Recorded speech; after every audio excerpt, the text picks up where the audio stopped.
ఆహ్వానం తెలియజేస్తాను. అదేవిధంగా ఆప్షన్ 3లో ఉన్నటువంటి 29,000 ఏదైతే ఇప్పుడు మా కలెక్టర్ గారు తమ దృష్టికి తీసుకొచ్చున్నారు. ఇది స్లైడ్ నెంబర్ 2లో కాన్స్టిట్యున్సీ వైజ్ గా ఇవ్వడం జరిగింది సార్. మాకు జిల్లాలో 9 కాన్స్టిట్యున్సీలు ఉన్నాయి.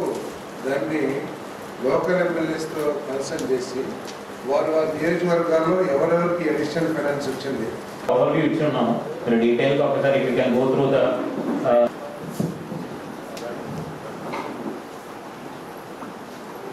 సార్. దాంట్లో 1 and 2లో ఏమున్నది, అదేవిధంగా ఆప్షన్ 3లో ఏమున్నది, ఓన్ సైడ్స్ రేవస్తు తక్కువ ఉండడం వల్ల సార్ మరీ ముఖ్యంగా గ్రామీణ స్కీమ్ అన్నది ముందుకు వెళ్ళలేదు సార్. దాంట్లో ఒక అమౌంట్ ట్రాన్స్ఫర్ అయినా కూడా మూవ్ చేసుకోవడం జరిగింది సార్. ఇంట్లో కూడా 14 sir, side number 14 sir. Different schemes which is PMAY urban, అదేవిధంగా PMAY గ్రామీణ్, అదేవిధంగా డిఫరెంట్ ఇయర్స్లో సార్. గ్రామీణ్లో కూడా 16, 17, 18 and 21, 22లో కూడా 374 కంప్లీట్ అయినాయి సార్. అండ్ అరౌండ్ 23,000 అంటే 21,000 BBL without expenditure and around 10,000 not started. సుమారుగా ఒక 32,000 అసలు స్టార్ట్ లేన ఇల్లులు కూడా జిల్లాలో ఉన్నాయి సార్. సో లాస్ట్ ఒక 9 monthsలో సార్ మేజర్గా we were asked to complete around 16,000 houses which are under RL and above. అవి టార్గెట్ ఇవ్వడం జరిగింది సార్ కంప్లీషన్కి. సో ఈ కంప్లీషన్ టార్గెట్లో సార్ 2 రకాలు sir, option 1 and 2 and option 3 sir. Option 1 and 2లో సుమారుగా 6,000 పైన ఇల్లులు సార్. ఆప్షన్ 3లో అరౌండ్ 10,000 ఇల్లులు సార్. దీంట్లో సార్ 6,000లో సుమారు ఒక 4,000 మనం కంప్లీట్ చేయగలిగాము. కానీ ఈ ఆప్షన్ 3లో ఉన్నది పూర్తిగా మనం ఏమీ చేయలేకపోయాము సార్. సో అది almost report has been sent to government sir. That's what we were told sir. So that is one issue which district is facing sir. Other issues sir in terms of material procurement and all, other issue em ledu sir as of now. Sand good issues em ledu. We are having sufficient sand available in the district. Sir, in terms of additional financial assistance given, సుమారుగా ఒక 12,000 members కి మనకు target ఉన్నాం sir. దాంట్లో ఒక 11,000 మంది దాకా already మనం ఇంటిమేట్ చేసుకున్నాము. So they are ready to construct houses. అది కూడా మనం తీసుకున్నాం సార్. సో ఆ ఒక 12,000 వాటి బెనిఫిషరీస్ని మనం ఇప్పుడు రాబోయిన టైంలో we will focus sir. So that will be able to complete sir. So this is construction is not going on. మనకి ఆప్షన్ 3కి ఏఎఫ్ఏ మనం ఎవరికి చేస్తారు? ఆప్షన్ 2 కూడా 1 and 2 కూడా అన్ని అయిపోయింది కదా. ప్రోగ్రెస్ వస్తుందా? జరుగుతున్నాయి సార్. ప్రోగ్రెస్ అంతా కూడా మార్చిలో కొంచెం మనకి ఎక్స్పెండిచర్ కోసం అని చెప్పి గౌరవ ఎండి గారు, సెక్రటరీ గారు ఒక నిర్ణయం తీసుకొని కొంత అమౌంట్ చేయడం జరిగింది సార్. ఫర్దర్గా సార్ ఇయర్ ఆఫ్టర్ అట్లీస్ట్ ఇంకా వచ్చేయండి కూడా లోకల్ రిప్రజెంటేటివ్స్తో మాట్లాడి వాళ్ళ ద్వారా ఆ చెక్స్ ఉంది, ఆ చెక్స్ వాళ్ళ ద్వారా ఇప్పించాం. 10,064 మొత్తం సార్ మనం ఇచ్చినటువంటి లబ్ధిదారులు sir number of beneficiaries 6,040 sir. Column number 12 sir. జిల్లాలో మేము విలేజెస్లో పోతే ఫస్ట్ అడగట్లేదు వాళ్ళు, ఇంకేం అడగట్లేదు సార్. స్కీమ్స్ వైగా ముందు ఇల్లు అడుగుతున్నారు, వాళ్ళు ఇన్ఫ్రాస్ట్రక్చర్ గురించి అడుగుతున్నారు. సో మేము వాళ్ళకి సర్ది చెప్తూ వస్తున్నాం. ఇప్పుడు వస్తాయి, ఇంకొన్ని రోజులు వస్తాయి, తర్వాత వస్తాయి అని చెప్తాం. డైరెక్ట్గా మన ఆర్డినెన్స్ పడ్డ తర్వాత కూడా 75 పేర్లు పడితే మేము వెంటనే నోటీసు పీడీ గారు చెప్పడం జరిగింది సార్. వాటి వెంటనే కూడా కొన్ని మనం ఆపమన్నారు. ఎవరైనా డోర్ వెళ్ళి కూడా ప్రచారం చేసి ముందు ప్రత్యేక వారితో చెప్పలేదు. డైరెక్ట్గా అవి ప్రతి ఇల్లు మీరు దీన్ని మీరేలా చెప్పేదంటే ఎమ్మెల్యే గారు చెప్తే ఎమ్మెల్యే గారు వారి మనుషులు చెప్పి సర్పంచ్కో లేదా పార్టీ అధ్యక్షుడికో చెప్తే వాళ్ళు ఏం చెప్పుకుంటారు కదా, మీకెందుకు? సార్ మేము మేడం కార్యాలయానికి 1వ తారీఖు రమ్మంటే కూడా వెళ్ళాం సార్. ఫోన్ చేయండి, ఫోన్ చేసి ఎప్పుడు ఎమ్మెల్యే గారు లేకపోతే మెయిన్ నాయకులతో డిస్కస్ చేసి ఉన్నారు. మేడం ఇక్కడే ఉన్నారు. దీంట్లో మాకు 36 హౌస్లు అండర్ కన్స్ట్రక్షన్ ఉంది. కానీ ఎక్కడ కన్స్ట్రక్షన్ చేస్తున్నారు ఏంటి అనేది నాకు ఐడియా లేదు. మన డీ గారు మీరు చెప్పండి సార్ మా దగ్గరికి. అట్లా కాకుండా ఇప్పుడు ఫినిష్ అవుతున్న హౌస్లు ఇవి, ఈ 36 బెనిఫిషరీస్ దగ్గరికి మేము వెళ్ళాలని మీరు మాకు చెప్పాలి కదా. సరే సార్, నెంబర్ ఇచ్చి సీతారాంపురంలో 3 ఇళ్ళు జరుగుతుంది కన్స్ట్రక్షన్. బెనిఫిషరీస్ దగ్గరికి మీరు మన వాళ్ళు వెళ్ళాలి, నాయకులు వెళ్ళాలి అని చెప్పాలి కదా. అయితే చెప్పకుండా తెలుసు వర్గానికి సంబంధించినటువంటి 2 సమస్యలు మీ దృష్టికి తీసుకురావాలండి. ఈ హౌసింగ్ స్కీమ్ సెంటర్ నుంచి తీసుకొచ్చినప్పుడు నెల్లూరు జిల్లా అంతటినీ కూడా ఒక యూనిట్గా తీసుకొని నుడా కిందకి తీసుకురావడం జరిగింది సార్. గ్రామీణ కింద నెల్లూరు జిల్లాలో ఎక్కడ ఏ ప్రాంతం కూడా గ్రామీణ కింద లేదు. నుడా కింద తీసుకొచ్చినందువల్ల యూనిట్ 2.5 లక్షల రూపాయలు ఈరోజు హౌస్కి ఇస్తున్నాం. అయితే మా కావలి నియోజకవర్గంలో 2011 కావలి సరౌండింగ్లో ఉన్న కొన్ని రెవెన్యూ విలేజెస్ని మున్సిపాలిటీలో కలిపినందువల్ల హ్యామ్లెట్లేమో రూరల్గా ఆగిపోయి మెయిన్ విలేజ్ని అర్బన్లో కలిపారు. ఇప్పుడు ఆ హ్యామ్లెట్ ఏదైతే ఉందో రెవెన్యూ విలేజ్ మొత్తం ఎంటైర్ విలేజ్ని మున్సిపాలిటీలో కలపలేదు. హ్యామ్లెట్ ఒకటి ఆగిపోయినాను. ఇప్పుడు ఆ హ్యామ్లెట్ నుడా కింద రానందువల్ల రాలేదు. అట్లా 5 విలేజెస్ నుడా కింద ఆగిపోయినాయండి. దానివల్ల ఇప్పుడు గ్రామీణ కింద 1,80,000 రూపాయలు వచ్చే పరిస్థితి ఉంది.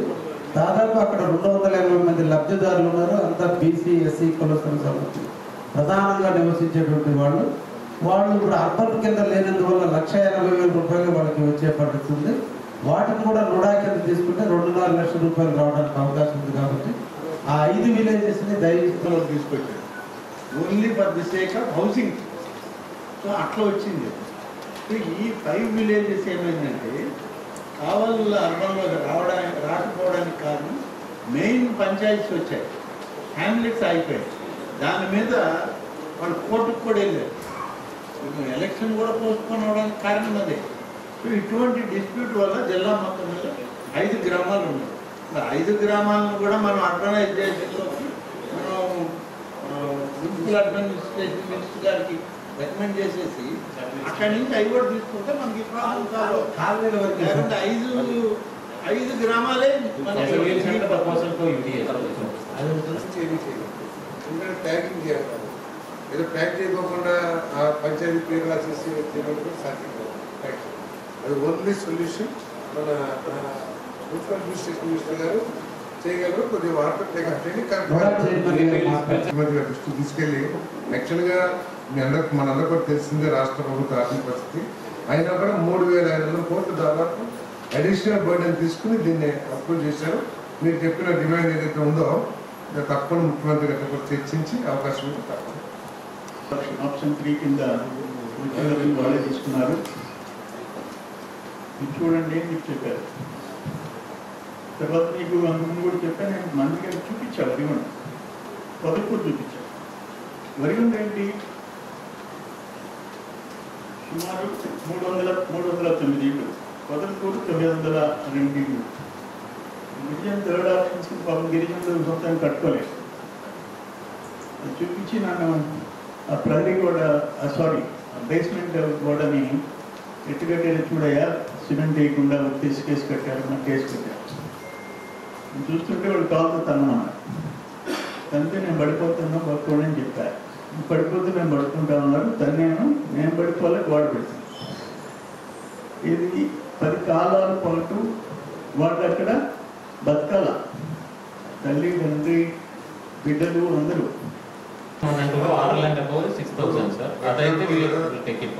సర్వేపల్లి 116 కోట్ల రూపాయలు ఖర్చు పెట్టాడు. కానీ దీంట్లో కంప్లీట్ చేసినవి కంప్లీట్ చేసినవి 50% కూడా మొత్తం 19,452 అయితే 4,430 కంప్లీట్ అయింది. ఇంత అమౌంట్ ఎక్స్పీరియన్స్ స్పెండ్ చేసినప్పుడు రాబోయేటువంటి దానిలో మీరు ఇచ్చే ప్రోగ్రామ్ మీ గైడ్లైన్స్ ప్రకారం ఏం చేద్దాం అనేది ఒక క్లియరెన్స్ ఇవ్వండి. అది తర్వాత అయినా మీరు ఎండీతో మీ సెక్రటరీ గారితో సొంతంగా కట్టుకోవడానికి మన అసిస్టెంట్ ఏం చేస్తున్నాం. అది జరిగితే రేపైనా ఈ ఫ్యూచర్లో మీ హౌసింగ్ ప్రోగ్రామ్ సక్సెస్ఫుల్గా నడుస్తుంది. ఇది ఇప్పటివరకు మనం అన్ని చేసాం. లాస్ట్ గవర్నమెంట్ ఇన్ఫ్రాస్ట్రక్చర్ ఏదైతే ఉందో ముఖ్యమంత్రి గారిని కూడా అడిగాం. డిపార్ట్మెంట్ ఫండ్స్ నుంచి కొంత ఈ ఎన్ఆర్జీఎస్ ఏదైతే ఉందో కొంత ట్యాప్ చేయమని నేను కరెక్ట్గా రిక్వెస్ట్ చేసేది ఏంటంటే, కొన్ని చోట్ల ఏంటంటే ఒక పర్టికులర్ పీస్ ఆఫ్ రోడ్ ఉంటుంది. ఆ రోడ్ వేస్తే కన్స్ట్రక్షన్కి మొత్తం ఈజీ అవుతుంది. అటువంటి వర్క్స్ని ఐడెంటిఫై చేసి మీరు ఎన్ఆర్జీఎస్ కొంత ఇస్తే తప్పకుండా స్టేట్ గవర్నమెంట్ నుంచి కూడా కొంత మ్యాచింగ్ చేసి ఆ ఇన్ఫ్రాస్ట్రక్చర్కి అమౌంట్ ఇస్తామని చెప్పేసి నేను మనం చేస్తాను. ఇంకా ఈ ఫ్రాడ్స్ గురించి ఏదైతే ఉందో ఇమీడియట్గా ఇప్పుడు నెల్లూరు జిల్లాకు సంబంధించి ఎంక్వైరీ విజిలెన్స్ రిపోర్ట్స్ అన్నీ అయిపోయినాయి. దయచేసి హౌసింగ్ డిపార్ట్మెంట్ వారిని నేను కోరేది ఏంటంటే, గ్రేవ్ మిస్టేక్స్ చేసిన వాళ్ళని ఎవరు, నేను కానీ జిల్లా మంత్రులు కానీ ఎవరు కూడా they cannot come to their risk. But మిగతా వాళ్ళందరూ కూడా డిజాస్టర్ అవ్వాల్సిన అవసరం లేదు. The department is with you, the government is with you as long as no frauds are committed in future. లేదు ఇంత ముందు కూడా ఫ్రాడ్స్ జరగకుండా ఉంటే మాత్రం మీరు ఎక్కడ కూడా భయపడకల్లా ఈ స్కీమ్ ముందుకు తీసుకెళ్ళడానికి మీరు ప్రయత్నం చేయండి. ఒకటి నాకు కొంత అర్థమవుతుంది ఏంటంటే, ఫ్రాడ్స్ జరిగిన మాట వాస్తవం. అస్తవ్యస్తంగా ఈ హౌసింగ్ ప్రోగ్రామ్ని PMAY 1 చేసిన మాట వాస్తవం. దాంట్లో కొంతమంది గ్రేవ్ మిస్టేక్స్ ఎవరైతే చేశారో వాళ్ళ మీద తప్పకుండా డిపార్ట్మెంట్ పరంగా చర్యలు తీసుకోబడతాయి. కానీ ఎవరైతే ఇన్వాల్వ్ కాలేదో వాళ్ళంతా కూడా మీరేమి కూడా భయపడక్కర్లేదు. Government is with you. మీరు సిన్సియర్గా గవర్నమెంట్ ఏదైతే ఉందో పేదవాళ్ళందరికీ ఇల్లు కట్టించాలని దాన్ని ముందుకు తీసుకెళ్ళండి. ఇప్పుడు మీకే అర్థమవుతుంది, హౌసింగ్ డిపార్ట్మెంట్ ఎన్నో సంవత్సరాల నుంచి పనిచేస్తూ ఉన్నారు. గత 5 సంవత్సరాలు మీరు అడాప్ట్ చేసిన ప్రొసెస్ కానివ్వండి, లేకపోతే ఏదైనా కానివ్వండి, ఎంత ఇబ్బంది పడుతుందో హౌసింగ్ డిపార్ట్మెంట్ ఎంత డీఫేమ్ అయిందో ఒకసారి మీరే అర్థం చేసుకోవాల్సిన అవసరం ఉంది. కాబట్టి అందరూ కూడా జరిగింది అయిపోయింది, బట్ ఇక నుంచి మాత్రం సిన్సియర్గా దీన్ని ముందుకు ఎట్లా తీసుకెళ్ళాలనేది సీరియస్గా ఆలోచించమని చెప్పేసి మనం చేస్తాను. సీఎం గారు చాలా టార్గెట్స్ పెడతా ఉన్నారు. మొన్న 1 lakh అని చెప్పారు డిసెంబర్ ఎండింగ్కి, ఇప్పుడు జూన్ ఎండింగ్కి 5 లక్షల టార్గెట్ ఇచ్చారు. అంటే ఒక 2 లక్షలేమో టిడ్కోవి, 3 lakhs ఏమో హౌసింగ్ డిపార్ట్మెంట్. సో మనం 3 lakhs కన్స్ట్రక్షన్ చేయాలి. ఇంకా ఉంది ఎంత టైం మనకి, జస్ట్ 3 months. కాబట్టి దీని మీద PD గారు, గారు, కలెక్టర్ గారి సహకారంతో మిగతా అధికారులతో చర్చించి ఒక కార్యాచరణ కంపల్సరీ ఇవ్వాలి. మీరు ఏమనుకుంటారంటే ఏదో ఫిగర్స్ రాసేసి స్లైడ్స్ చేసేస్తే మినిస్టర్స్కి అయిపోయినట్టు అనుకుంటున్నారు. That's not correct. Next time మీరు ఇచ్చిన ప్రతి ఫిగర్ని కూడా ఇన్స్పెక్ట్ చేయడం జరుగుతుంది. మీరు ట్యాగ్ కూడా చేయాలి. కంప్లీట్ అయిన ఫోటోలు తీసి ప్రతి ఫోటోని కూడా అప్లోడ్ చేయాల్సిందే.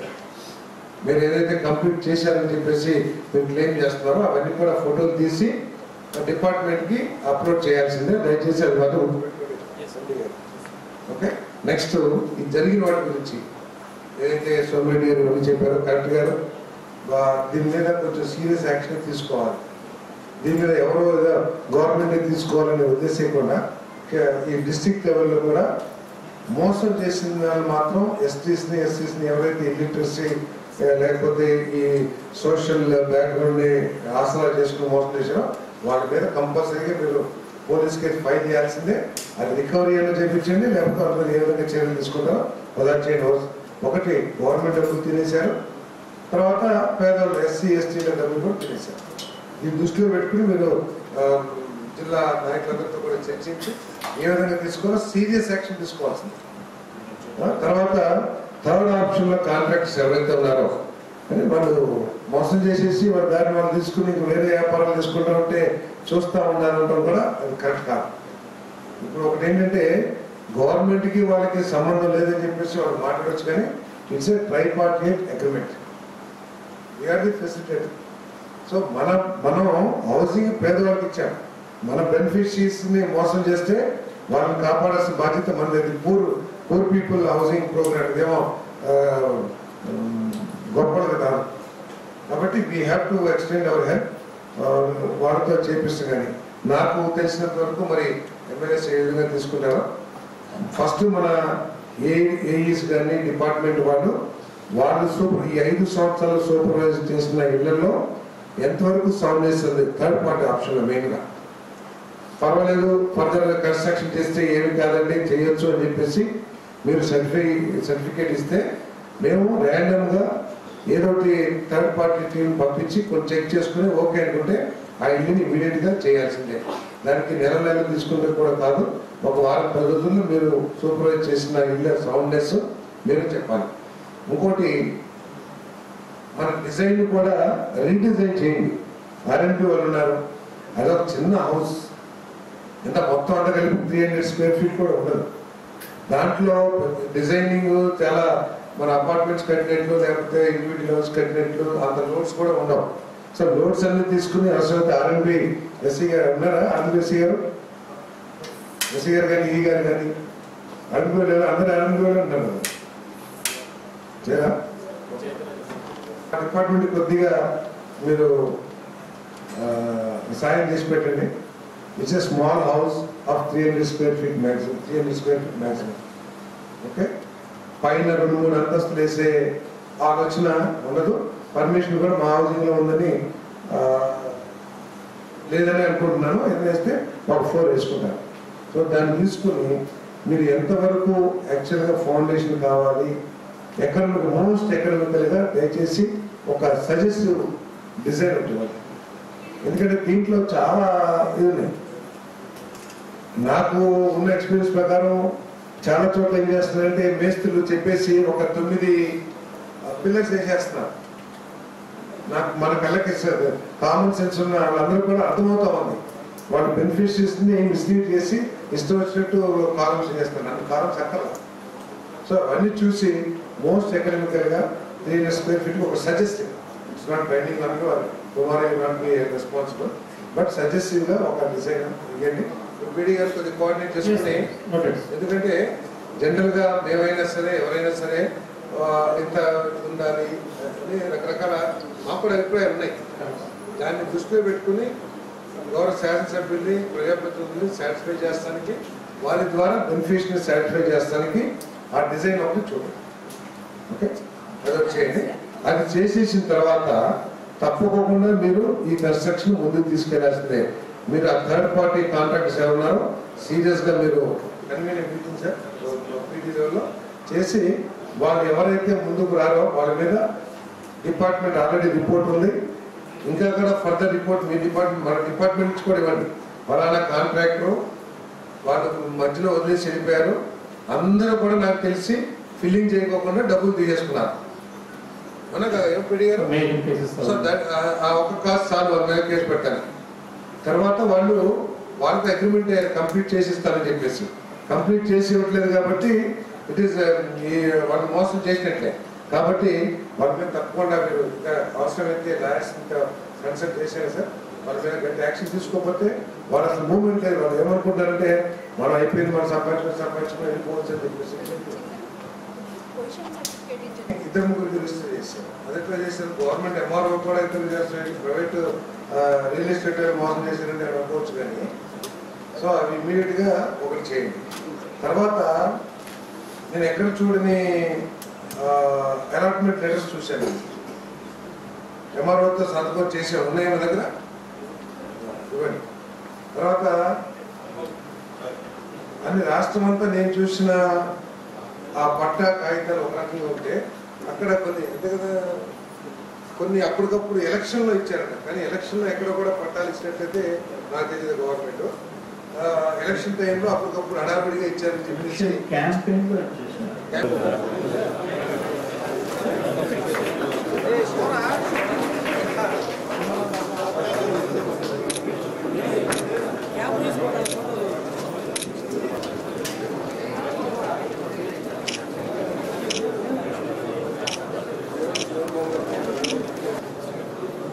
సీనియర్ నాయకులు మంత్రివర్గ శ్రీ ఆనం రామనారాయణ రెడ్డి గారికి, సీనియర్ నాయకులు శాసనసభ్యులు మాజీ మంత్రివర్యులు చంద్రమోహన్ రెడ్డి గారికి,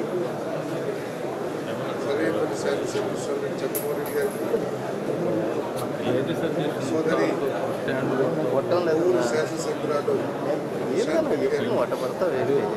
ఉదయగిరి శాసనసభ్యులు సోదరులు కావలి శాసనసభ్యులు సోదరులు కృష్ణారెడ్డి గారికి, ఎంపీ చైర్పర్సన్ శ్రీమతి ఆనం అన్నమ్మ గారికి, జిల్లా కలెక్టర్ ఆనంద్ గారికి, ఇంకా ఈ కార్యక్రమానికి వచ్చిన హౌసింగ్ కార్పొరేషన్ రాజబాబు గారికి, మరి ఇతర అధికారులకు, కూడా చైర్మన్ శ్రీనివాస రెడ్డి గారికి, విలేకరు సోదరులకు అందరికీ కూడా నా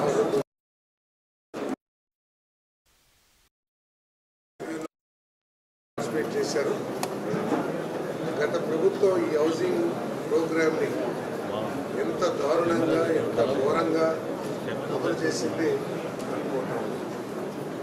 బాధ్యతారహితమైన పరిపాలన అంటే గత 5 సంవత్సరాల పరిపాలన అనేది హౌసింగ్ ప్రోగ్రామ్ కనుక చూస్తే అర్థమవుతుంది. మనం చేస్తూ ఉన్నాం అంతా దోపిడీ లక్ష్యంగా ఒక నిర్దిష్టమైన లక్ష్యంతో కాకుండా కేవలం దోపిడీ స్వార్థంతో పార్టీ బేస్ మీద బయాస్డ్ ఉద్దేశాలతో ఈ హౌసింగ్ ప్రోగ్రామ్ చేసి ఈ హౌసింగ్ ప్రోగ్రామ్ పూర్తిగా భ్రష్టు పట్టించాలని చెప్పేసి మనం చేస్తున్నాం. ఎస్సీ ఎస్టీ బీసీ అని పదే పదే వెల్లించిన మాజీ ముఖ్యమంత్రి గారు ప్రత్యేకంగా ఈ వర్గానికి తీరని అన్యాయం చేశారని చెప్పేసి కూడా చెప్పక తప్పదు. 2014-19లో చంద్రబాబు నాయుడు గారు ముఖ్యమంత్రిగా ఉన్నప్పుడు యూనిట్ కాస్ట్ 2,50,000 రూపాయలతో పూర్తిగా అనాపైసలతో సహా రాష్ట్ర ప్రభుత్వ నిధులతో అమలు చేస్తే తర్వాత వచ్చిన వైఎస్ఆర్ కాంగ్రెస్ పార్టీ ప్రభుత్వం ఆ 2.5 లక్షల నుంచి 1,80,000కి యూనిట్ కాస్ట్ తగ్గించడమే కాకుండా రాష్ట్ర ప్రభుత్వం నుంచి కేవలం 30,000 రూపాయలు ఇచ్చి చేతులు దొరుకుతుందని చెప్పేసి మనం చేస్తాం. ఆ 1,80,000లో కేంద్ర ప్రభుత్వం నుంచి 1,50,000, కేంద్ర ప్రభుత్వ పథకం ఎన్ఆర్జీఎస్ నుంచి 30,000 రూపాయలు కలిపేసి ఇంతే ఇస్తానని చెప్పేసి ఇవ్వడం ఈ ఇబ్బందులకి కారణం అని చెప్పేసి కూడా ఈ సందర్భంగా తెలియజేస్తున్నాను. ఆ రోజు చంద్రబాబు నాయుడు గారు 2.5 లక్షలు ఇవ్వడమే కాకుండా ఎస్సీ ఎస్టీ బీసీలకి 50,000 రూపాయలు, 75,000, 1,00,000 రూపాయలు అదనంగా కూడా యూనిట్ కాస్ట్ అదనంగా ఇచ్చి ఈ గృహ నిర్మాణాన్ని చిత్తశుద్ధితో అమలు చేశారని చెప్పేసి ఈ సందర్భంగా మనం చేస్తాం. ఈరోజు రేట్లన్నీ పెరిగిపోయినాయి. 2014లో ఉన్న యూనిట్ కాస్ట్తోనే 2024 వరకు కూడా ఈ గృహ నిర్మాణాన్ని కొనసాగించడం ఎంత దారుణమో ఒకసారి ఆలోచించమని చెప్పేసి మనం చేస్తా ఉన్నాం. అందుకనే ఈరోజు చాలామంది కట్టుకోలేక మధ్యలోనే మిగిలిపోవడానికి కారణం ఏమిటని శోధిస్తే ముఖ్యంగా రేట్లు పెరగడం మూలంగా, ఖర్చు పెరగడం మూలంగా చాలామంది పేదవాళ్ళు ప్రత్యేకంగా ఎస్సీ ఎస్టీ బీసీలు కట్టుకోలేకపోతున్నారనే ఒక అభిప్రాయాన్ని ముఖ్యమంత్రి గారి దృష్టికి తీసుకెళ్ళినప్పుడు ఆయన ఎస్సీలకి బీసీలకి 50,000 రూపాయలు, ఎస్టీలకి 75,000, 1,00,000 రూపాయలు అదనంగా ఇవ్వడానికి ఈ దారుణమైన ఆర్థిక పరిస్థితుల్లో కూడా 3,500 కోట్ల రూపాయల భారాన్ని వేయటానికి ప్రభుత్వం అంగీకరించడం చాలా సంతోషకరమైన విషయం. ఎస్సీ ఎస్టీ బీసీల తరఫున మా ప్రభుత్వానికి మా నాయకుడు చంద్రబాబు నాయుడు గారికి ఉన్న కమిట్మెంట్ అని చెప్పేసి కూడా ఈ సందర్భంగా తెలియజేస్తాను. మరి అదేవిధంగా ఈ నిర్మాణంలో మరి ఈరోజు సర్వేపల్లి నియోజకవర్గంలో చాలా చోట్ల వెళ్ళొచ్చాం. మరి ప్రభుత్వం చేసిన కొన్ని కార్యక్రమాలు అయితే స్థానిక వైఎస్ఆర్సీపీ నాయకత్వం చేసిన ఘోరాలు కూడా చాలా ఉన్నాయని చెప్పేసి మరి మీ దృష్టికి తీసుకొస్తామన్నాను. ఏమిటంటే ఒక ఊరు వెళ్ళాం, వరిగొండ విలేజ్కి వెళ్తే సరే థర్డ్ ఆప్షన్లో జరుగుతున్న అన్యాయాలు క్వాలిటీ అవన్నీ ఒక పక్కన పెడితే ఆప్షన్ 1 and 2లో ఎవరైతే లబ్ధిదారులే కట్టుకుంటారో ప్రత్యేకంగా ఎస్సీ ఎస్టీల దగ్గర నుంచి అసలు ఇల్లు కట్టుకోకుండా కనీసం పని ప్రారంభించుకోకుండా బేస్మెంట్ లెవెల్ దాకా కట్టేసామని చెప్పేసి డబ్బులు తెప్పించుకుని ప్రభుత్వం దగ్గర నుంచి మేబీ అధికారుల సహకారం కూడా ఉండొచ్చు, తెప్పించుకుని ఆ డబ్బుల్ని పూర్తిగా ఆ లబ్ధిదారులు ఎస్టీకి సంబంధించిన లబ్ధిదారుల నుంచి దోచేయటం చాలా శోచనీయం అని చెప్పేసి కూడా సందర్భంగా తెలియజేస్తాం. కనీసం అక్కడ ఒక గుంట కూడా తవ్వుకోకుండా 325 కిలోలు అంటే మొత్తం హౌస్కి కావాల్సిన స్టీల్ అంతా కూడా డ్రా చేసి ఏమైపోయిందో కూడా తెలియని పరిస్థితి అక్కడ ఉందని చెప్పేసి మనం చేస్తాం. అదేవిధంగా మొదలకూరు వెళ్ళాం, అక్కడ కూడా అసలు అంటే ఎవరైనా సరే ఒకటి కట్టేటప్పుడు బాధ్యతగా కడతారు. దాంట్లో డిజైన్ కొద్దిగా లోపాలు ఉన్నా ఏదైనా కూడా అలా కట్టడంలో కూడా చాలా ఘోరంగా కట్టడం మేము పరిశీలించడం జరిగింది. దీని మీద డిపార్ట్మెంట్ ఇంజనీర్స్తో ఆ సౌండ్నెస్ ఆఫ్ ది స్ట్రక్చర్ ఒకటి వెరిఫై చేపిస్తాం. తర్వాత ర్యాండమ్గా థర్డ్ పార్టీతో కూడా ఇంజనీరింగ్ సంబంధించి థర్డ్ పార్టీతో కూడా వెరిఫై చేయించి ఆ కట్టడాలు ఏదైతే పై కట్టడానికి పనికొస్తాయో వాటన్నిటి మీద కూడా నిర్మాణం పూర్తి చేస్తామని చెప్పేసి మనం చేస్తాము. అలాగే ఏదైతే పైన కట్టడానికి పనికిరాదు ఫౌండేషన్, ఆ ఫౌండేషన్ అన్నింటినీ కూడా ఆపేసి దాని మీద చర్యలు తీసుకుంటామని చెప్పేసి కూడా ఈ సందర్భంగా తెలియజేస్తాము. అదేవిధంగా ఎవరైతే ఎస్సీ ఎస్టీని మోసం చేసి డబ్బులు తీసుకున్నారో వాళ్ళ మీద, అదేవిధంగా ఆప్షన్ 3 బెనిఫిషరీస్తో అగ్రిమెంట్ చేసుకుని వాళ్ళ లాభాన్ని తీసేసుకుని, లాభమే కాకుండా చేయని పని కూడా డబ్బులు డ్రా చేసేసి ఇప్పుడు మొఖం చాటేసిన వాళ్ళందరి మీద కూడా క్రిమినల్ చర్యలు తీసుకోవడానికి కలెక్టర్ గారికి కూడా సూచించడం జరిగిందని చెప్పేసి నేను మనవి చేస్తా ఉన్నాను.